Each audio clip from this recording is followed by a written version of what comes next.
All right, everybody, welcome to our quick quarterly review. I'm going to be going over the questions that you see here, and we will see what we come up with. All right, so first off, we have which graph best represents the function f of x is equal to negative x squared plus 5.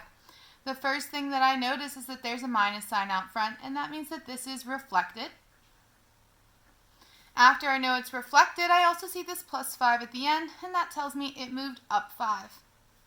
The final important part is that my variable here is squared, and when that exponent is a 2, I know that this is a quadratic function, and that the parent is f of x is equal to x squared.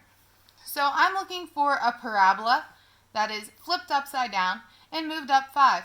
Well, the only one of my choices here that even semi-resembles that is D. It's the only one that was flipped upside down, so it has to be that one. Next up on number 2, I see that I have a minus sign here. Again, that means it's reflected, so I'm going to write that down here in my transformations. I then notice that inside of my parentheses, which is where it tells me if it moves left or right, I have a plus 2. It's always the opposite of what it looks like. So it looks like it would be a positive 2, but it's really negative, so that means it moved left 2, or translated. And then I can also see that it translated up 6. Now the final thing that I didn't touch on is right here at the very front, and that's that 3. Notice how that 3 is bigger than 1. That means it is stretched by a factor of 3.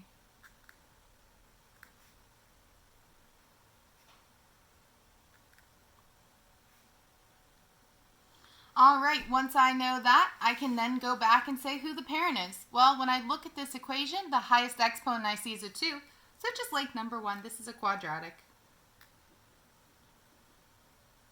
And the parent is f of x is equal to x squared. Now, the final step in number 2 is to graph this. And if you are really good with your transformations, you could just be able to look and say, okay, well, I know that x squared, the vertex would be right here, and this is going to move over 2 and up 1, 2, 3, 4, 5, 6. So I know the vertex is going to be here. Well, that's great, but maybe you're not so good at that. Maybe you want to make a quick chart. Also helps with verifying your points. So I'm just going to make a quick XY table. And I like to pick things that I know are going to be nice around there. So I use that left 2, or my negative 2, as my sort of starting point.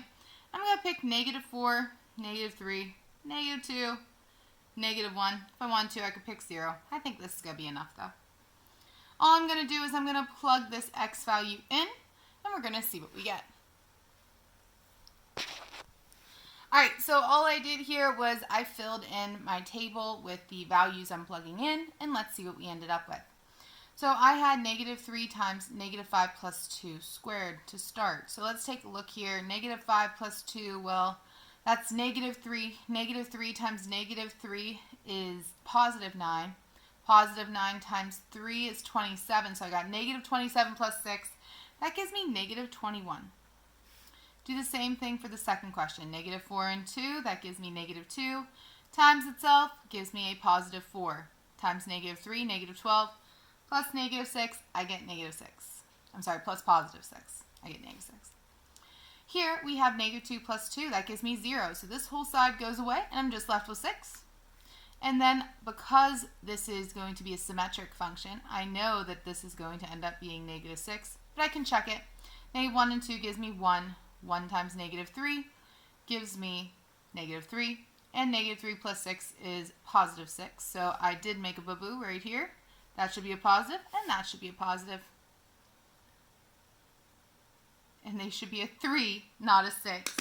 So let me fix that because that's going to throw everyone off. I can't read my own notes today, apparently. So that should be a 3, and this right here should be a 3. Alright, so I'm just going to plot those points now. Well, negative 21 isn't on my graph. That negative 21 should be a negative 6. Apologies for the math error. I started with negative 5 on my original paper. I just didn't want you to have to write down as much. All right, so let's graph our correct values now. So going down, this needs to be at -1, 1, 2, 3, and 3, 1, 2, 3, 1, 2, 3. All right, once I have those, I can just draw it. Yeah, I could connect the other points, but this is going to be close enough for the intensive purposes of this question. All right, so now that I have that graphed, I'm going to move on to section 2, which is quadratics. In the quadratics section, we started out with factoring. So when I look at this question, I see, okay, A equals 1, B equals -9, and C is equal to 20. I'm going to use the big X to factor it. A times C goes on top, so 1 times 20 is 20, and B goes on bottom, so -9 on bottom. I draw my little thought bubble here to say what all is going to multiply to 20. And I know I'm going to get 1 and 20, 2 and 10. 3 doesn't work, but 4 and 5 do. And I say, okay, of these numbers right here, which can I make a 9 out of? And I know I can make a 9 out of 4 and 5. But I need a -9, so that means I need -4 and -5. I plug that into the formula, and I get that this is going to equal x plus whatever I got over A times x plus whatever I got over A. Well, it's 1 in this instance, so when I simplify, I just get an answer of x minus 4 times x minus 5. On number 4, you're going to notice there's a plus sign in the middle. That means in order for this to be factored, x squared would have to be negative. I don't think that's going to happen. So as soon as you see that this is a perfect square and this is a perfect square, and instead of having a minus sign in the middle, it has a plus, there's going to be no real answer. Now, let's say you're in my honors class. I would also like you to show that using the quadratic formula. So in this case, A equals 1, B equals 0, and C equals 144. You're going to quickly find that we end up with a negative under our square root. So what we write is x is equal to -0 plus or minus the square root of 0 squared minus 4 times 1 times 144. All over 2 times 1. And in this case, when I do that, I have 0 plus or minus the square root of -576 over 2. Well, can we take the square root of a negative number in this class? Nah, that's going to be next year, 2 years down the line when you learn about those. So as soon as you see this, you know that the answer is no real answer. All right, now, number 5. First thing I'm going to do here is I'm going to notice, hey, I got 10, 15, 30. They all divide by 5, so let's just do that real quick. So I have that this is going to become 5 times 2v squared minus 3v. And 30 divided by 5, oh, that's 6, so minus 6. There we go. And now I need to factor this 2v minus 3v minus 6. And I'm looking at that and I'm thinking, I wonder if that's going to work. So let's see if we can factor this anymore. Maybe that's just my answer. Well, A equals 2, B equals -3, and C equals -6. Again, A times C goes on top, so I have 2 times -6 gives me -12, and B goes on bottom, I get -3. When I do my little thought bubble here, I got, let's see, 1 and 12, 2 and 6, 3 and 4. That's all the factors of 12. But none of these have a difference of 3. There's no way I can make out a 3 out of this. So my whole answer, the only thing I have to do for this question is just say that it is 5 times the quantity, 2v squared minus 3v minus 6. That's as factored as this gets.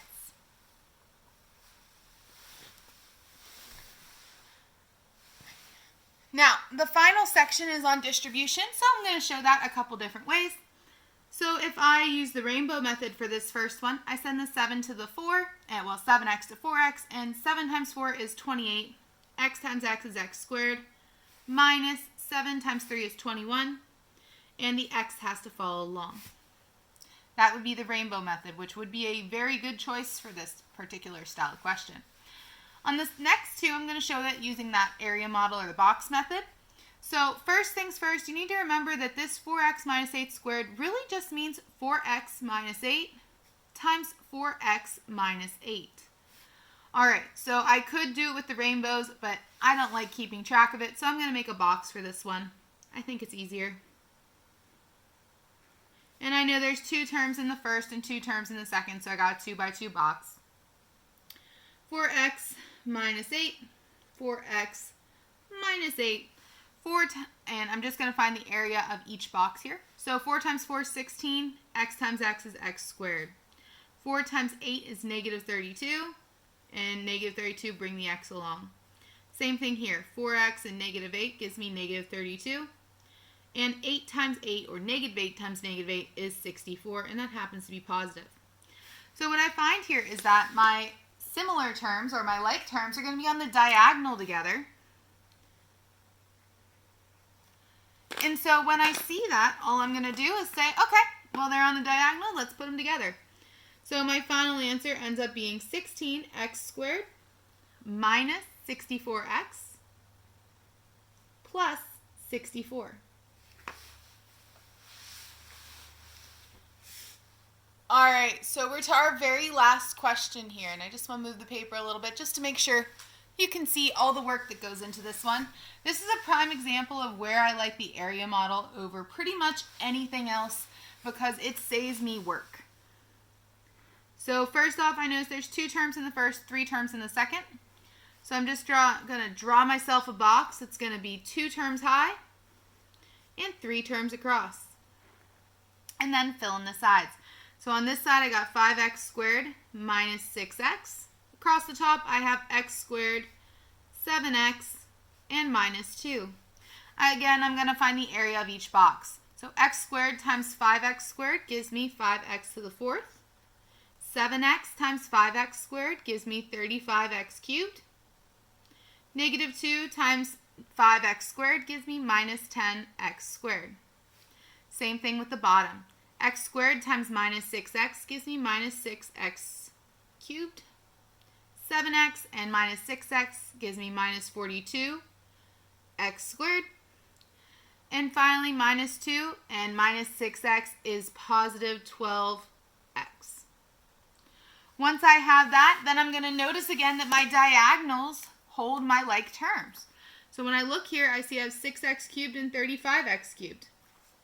I also see that I have minus 42x squared and minus 10x squared. So I'm going to put those things together and see what I end up with for my final answer. So that means that this is going to equal 5x to the 4th power. When I put 35x cubed minus 6x cubed together, I get 29x cubed. Yes, 29. We know I have to check my mental math. Alright, negative 10x squared and negative 42x squared gives me minus 52x squared. And that 12x is just by itself, so it just gets added on at the end. So that ends up being my entire answer here. Alright, so that's it for the front. Go ahead and you can watch the second video of the back.